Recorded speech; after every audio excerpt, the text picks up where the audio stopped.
मित्रों नमस्कार। Parameter of law channel पर मैं आपका मित्र रिटायर्ड जज अशोक शर्मा आपका हार्दिक अभिनंदन करता हूं। न्यायिक प्रणाली में गवाह का एक अत्यंत महत्वपूर्ण योगदान होता है। सारा जुडिशल जो सिस्टम है वो गवाहों पर निर्भर करता है।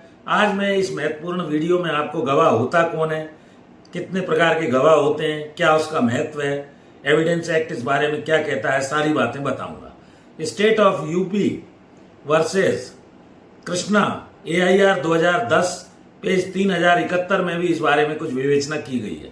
गवाह का न्यायिक प्रणाली में उसकी क्या विश्वसनीयता है, कितनी क्रेडिबिलिटी है, यह आपको जानना चाहिए, कितना इंपॉर्टेंस है।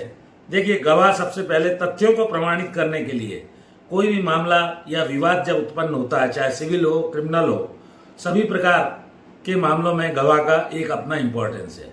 गवाह को विटनेस भी कहा जाता है और गवाह को साक्षी भी कहा जाता है। एविडेंस एक्ट क्या कहता है? सभी प्रकार के मामलों में गवाह अत्यंत महत्वपूर्ण होते हैं। मौखिक रूप से गवाही ली जाती है।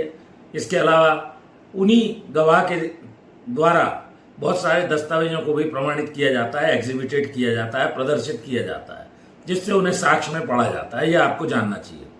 कई प्रकार के गवाह होते हैं और ये किसी भी रेलिवेंट फैक्ट यानी सुसंगत तथ्यों को प्रमाणित करने के लिए जिन्होंने घटना देखी है, जो घटना के बारे में जानते हैं, वो न्यायालय के समक्ष अपना कथन देते हैं।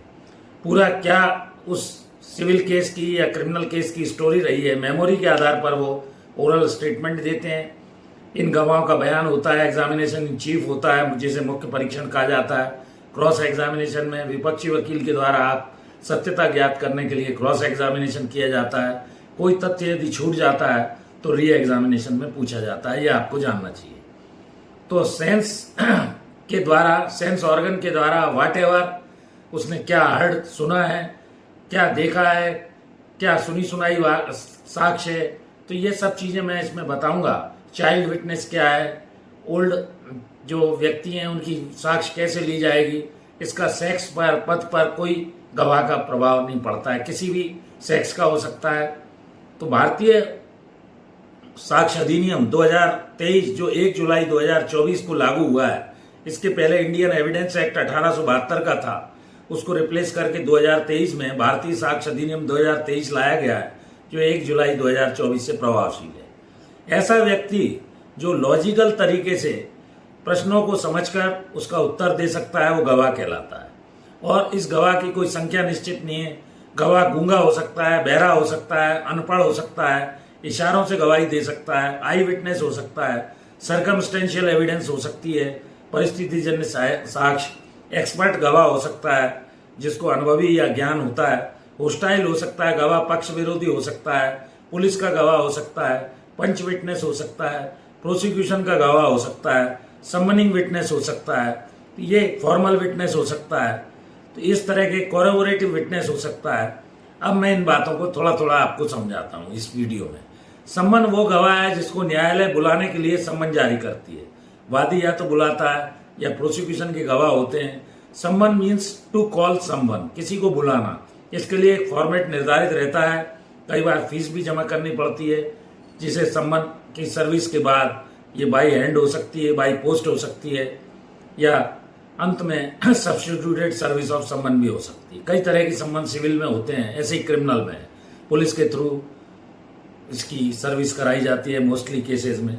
सर्कमस्टेंशियल एविडेंस जो ये होती है, जो परिस्थिति बताती है। कई बार और कोई साक्ष्य उपलब्ध नहीं होती तो वो परिस्थिति जन्य साक्ष्य, मौके की जो साक्ष्य है, उसको सर्कमस्टेंशियल एविडेंस कहते हैं। पर्सन कैन लाई, अगर झूठ बोल रहा है तो वो सर्कमस्टेंसेस से पता लग जाता है।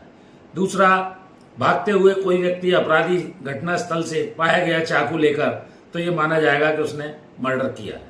चोरी का माल छिपाते हुए किसी व्यक्ति ने किसी को देखा है, तो ये माना जाएगा कि वो चोर है। ये प्रिजम्पशंस हैं, उपधारणा कहलाती है। और इस तरह एक्सपर्ट विटनेस पुराने एविडेंस एक्ट में सेक्शन 45 से स्टार्ट था। विशेषज्ञ की राय उसके अनुभव और उसके ज्ञान पर आधारित होती है। इसका साक्ष्य में बड़ा महत्व होता है। कोई भी एक्सपर्ट विटनेस डॉक्टर हो सकता है, बैलिस्टिक एक्सपर्ट हो सकता है, किसी भी हथियार के बारे में वो अपनी राय देता है। तो इस तरह से ये विशेषज्ञ राय कहलाती है। होस्टाइल विटनेस वो है, चाहे वो सिविल में हो या क्रिमिनल केस में हो, जो मामले में पक्ष विरोधी या पक्षद्रोही हो जाता है, मामले का समर्थन न करते हुए टर्न डाउन हो जाता है, चीफ में कुछ कहता है और होस्टाइल होने पर क्रॉस में, तो उसे पक्ष विरोधी गवाह कहा जाता है। कोर्ट से परमिशन लेकर कई बार उस पर जिरह की जाती है और वास्तविकता सामने आ जाती है। पंच विटनेस वो है जो साक्षियों को पंचनामा बनाते समय साक्षियों के हस्ताक्षर उस पर कराए गए, तो ये पंच विटनेस कहलाते हैं। और कई बार वो कहने लगते हैं हमारे सामने जब्ती नहीं हुई, क्या खाली हमारे हस्ताक्षर करा लिए क्रिमिनल केसेस में। इसी तरह कोई भी पंचनामा जब बनता है वो पंच विटनेस कहलाते हैं। फॉर्मल गवाह जो होते हैं वो मौका नक्शा और प्रोसीजर आदि के बारे में होते हैं। पुलिस गवाह होते हैं जिन्हें पुलिस अपने मामले को प्रमाणित करने के लिए पुलिस विटनेस के रूप में रखती है। एक्साइज के गवाहों वगैरह में, एनडीपीएस में, इन्वेस्टिगेटिंग ऑफिसर में, ये सब अटेस्टिंग विटनेस ऑफिसर वगैरह, ये सब इस तरह के केसेस में होते हैं। कोरेबोरेटिव विटनेस वो है जो एक कोई भी विटनेस हुआ है उसके गवाही की पुष्टि करता है। संपुष्टि गवाह, संपुष्टि कारक साक्षी कहा जाता है। इसके अलावा मैंने आपको अभी बताया कि गवर्नमेंट विटनेसेस, सरकारी गवाह, कई बार अभियुक्त को वो अपनी सजा कम कराने के लिए अपने कोर्ट से निवेदन करता है और उसमें सरकारी वकील भी आपत्ति नहीं लेते हैं, तो वो सह आरोपी उस और अन्य अभियुक्तों के विरुद्ध गवाह देता है, वो सरकारी गवाह कहा जाता है। इस तरह न्यायिक प्रणाली में ये साक्ष्य का इंपॉर्टेंस है। बेस्ट एविडेंस कोर्ट में दी जाती है और कोर्ट बेस्ट एविडेंस को एडॉप्ट भी करता है। Appreciation of evidence, marshalling of evidence में कोर्ट साक्ष्य का मूल्यांकन करता है। तो न्यायिक प्रणाली में एविडेंस का, साक्ष्य का, गवाह का अत्यंत महत्वपूर्ण स्थान है और इस पर भरोसा भी किया जाता है। क्रेडिटेबिलिटी, उसकी बहुत विश्वसनीयता को परखा जाता है। State of UP versus Krishna के केस में AIR 2010 पेज 3071 में इस बारे में बताया गया है।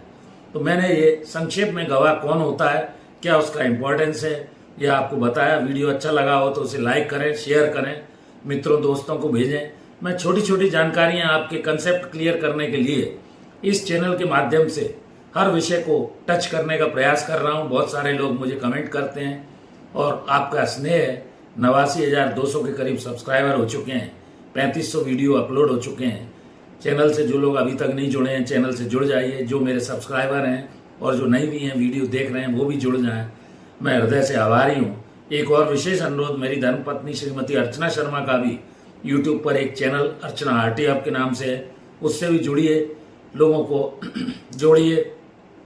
मैं तहे दिल से आपको धन्यवाद देता हूँ। इस वीडियो में यहीं तक, फिर नए विषय के साथ अगले वीडियो में मिलते हैं। धन्यवाद। Thank you for watching this video. नमस्कार।